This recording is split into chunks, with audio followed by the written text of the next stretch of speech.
County in northeastern Illinois, eastern Kankakee County in northeastern Illinois, until 6:15 a.m. At 5:27 a.m., a severe thunderstorm was located near Grant Park, or near Pewtown, moving southeast at 30 miles per hour. Hazard, 60 miles per hour wind gusts. Source, radar indicated.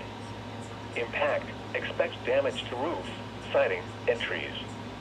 Locations impacted include Kankakee, Park Forest, Bourbonnais, Bradley, Steger, Mantino, Pewtown, Moments, Crete, University Park, Monee, Beecher, Grand Park, St. Anne, Aroma Park, Hopkins Park, and Sun River Terrace. Including the following Interstate 57 between mile markers 311 and 336.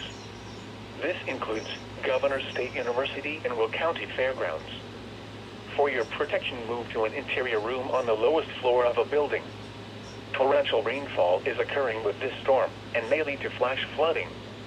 Do not drive your vehicle through flooded roadways.